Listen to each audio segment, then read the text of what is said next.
Hello everyone, my name is Cameron, welcome back to the channel, and today we're doing the NXT TakeOver In Your House 2021 predictions. Why did my Amazon just randomly open on my laptop? I must have clicked the Amazon thing by accident. So far there is 5 matches, it looks like, added on here. Let me make sure that's all we've got. Yep, looks like it's still just those 5. I don't think anything will be added beforehand. If it is, I'm not too worried. But we do have 5 matches to go over, so we're going to start with the women's singles match between Xia Li and Mercedes Martinez. Jesse has gone with Martinez, and I've gone with Xia Li. This is kind of the one that I think could go either way. I could see both women winning this. I feel like Xia is probably going to win it over Martinez. Granted, both women are on a hot streak. Both women are getting a significant push on NXT right now. But I feel like the storyline with Lee would kind of be derailed if she lost here. It wouldn't make the most... I feel like it wouldn't make the most sense. Either way, I'm very excited for this match. I actually really do like both of these women in the ring. They're both fantastic. And honestly, regardless of who wins, I think this is going to be a great one. Next, we have the ladder match for the vacant $1 Million Championship between LA Knight and Cameron Grimes. I'm very excited for this. I love the $1 Million Championship. It is one of my very favorite championships of all time. And the fact that they brought this into the storyline is great. I feel a little bit sad because I would have loved it if Ted DiBiase Jr. came back to to get the championship. Because if you don't know, he was the most recent champion until they vacated it for this specific thing. I think it would have been cool if he would have came back.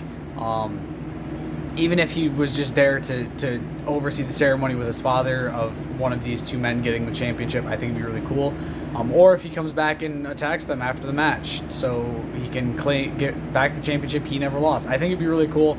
I love Ted DiBiase Jr., I love Ted DiBiase, I love this championship, and I really cannot wait for this match. It is probably one of the ones I'm most excited for. Next, we have the winner-take-all 6-man tag team match for the North American Championship, as well as the NXT Tag Team Championships with MSK and Bronson Reed, the North American Champion, or the Tag Team Champions and North American Champion respectively, versus Legado del Fantasma, which is Raul Mendoza, Joaquin Wilde, and Santos Escobar. We have both gone, Jesse and I, for Reed and MSK.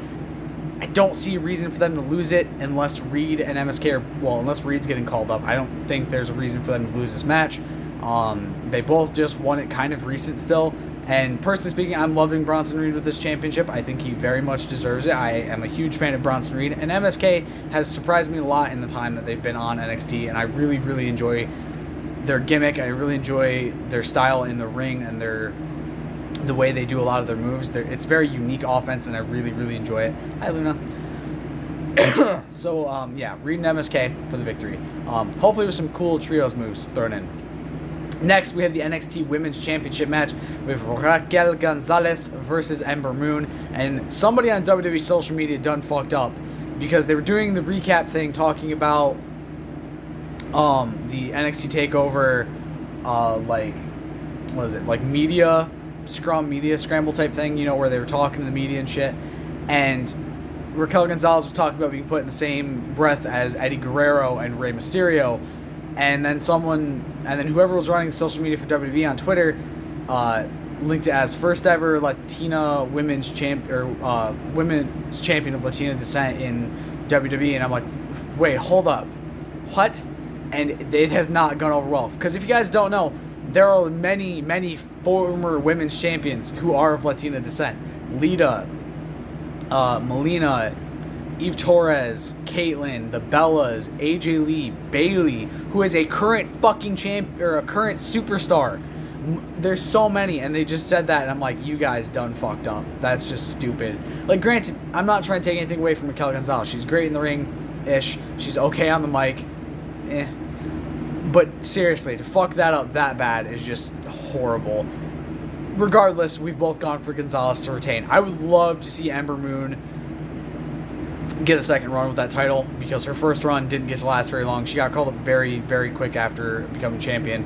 But personally speaking, I would not mind her having a second one, but I think Gonzalez is going to win this. I think it's going to be Dakota Kai who causes it because I think Kai is going to turn on Gonzalez. She posted a picture of her and Gonzalez and said, soon, hashtag NXT TakeOver. And I'm like, oh, she's trying to tease a turn, isn't she? And I'm very excited. If she does turn on Raquel Gonzalez, I think it's going to be a great storyline, because Dakota Kai deserves that championship. She's deserved it for a long time, and she's fantastic in the ring. She's fantastic on the mic.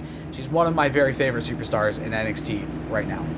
And finally, we have the NXT Championship Fatal 5-Way match with Karrion Kross versus Adam Cole versus Pete Dunne versus Kyle O'Reilly versus Johnny Gargano. If you don't know how this match came to be, basically Adam Cole came back during the the triple threat to determine the #1 contender to Karrion Kross, attacked all 3 men. Karrion Kross then said he wants all 4 of them in a match for some fucking reason, because he's an idiot, and it's a Fatal 5-Way now, and I'm very excited. And what I'm most excited about is the fact that we're most likely getting a new champion. Everyone thinks that the reason this is happening is so Kross will lose the championship without being pinned, and Jesse and I both kind of think that might be the possibility as well. Normally, when they're about to call up a star that they don't want to lose, that they want to keep their momentum going, they want them to lose the championship, not relinquish, even though relinquishing it is just fine. They want them to win, or to lose the championship without being pinned, so they can still have that kind of hot streak momentum going up to the main roster. A lot of people think Kross is about to be called up. His style definitely fits a lot better on the main roster, I would say, than it does on NXT. NXT's full of a lot of smaller, more flippy sort of guys that don't really fit with Kross's sort of powerhouse sort of way of wrestling, which granted, I realize he's done more than that in his career. I mean, same thing with Cain Velasquez. He was doing flippy shit in Mexico, and WWE just didn't want him to do that. But I definitely think that Kross is probably losing here and going up to the main roster very soon. Don't know which brand. I would love to see him go up to Raw, but I would also really like to see him go to SmackDown and challenge Reigns. I think that would be a great match. Kross versus Reigns sounds amazing.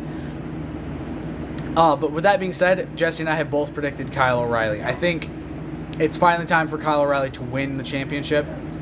I love Kyle O'Reilly. I love what he's been doing as a single star. I really do enjoy him and Fish as a tag team, but I think if they really want to get behind O'Reilly as a single star right now, they really need to do it now rather than wait. Now, granted, if Cole won and then O'Reilly beat him for the championship, I also wouldn't be upset about that. If Gargano won and then, you know what I mean, O'Reilly beat him, I also wouldn't be upset with that. There's a possibility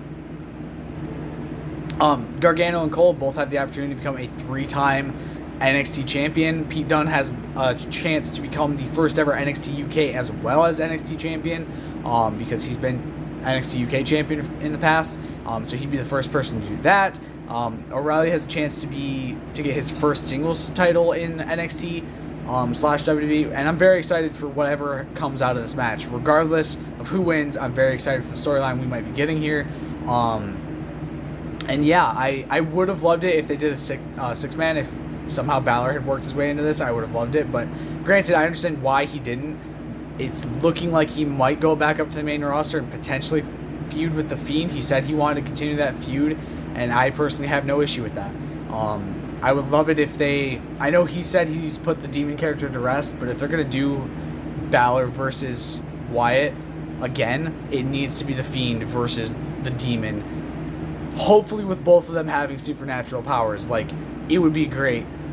I would also take Willow versus The Fiend as a storyline. Jesse and I both really, really thought about that idea and loved the idea of that, so yeah. But that is it. I will go back over every single prediction just to give a quick recap. O'Reilly to win the NXT Championship, Grimes to win the $1 Million Championship, Lee to win the singles match for me, Martinez for Jesse, Gonzalez to retain the championship, and Reed and MSK to both retain their championships. Hope you guys enjoyed. Let me know what your predictions are down in the comments below. I don't know exactly when I'm going to be having the review up, but hopefully it will be soon. Stay golden. Peace.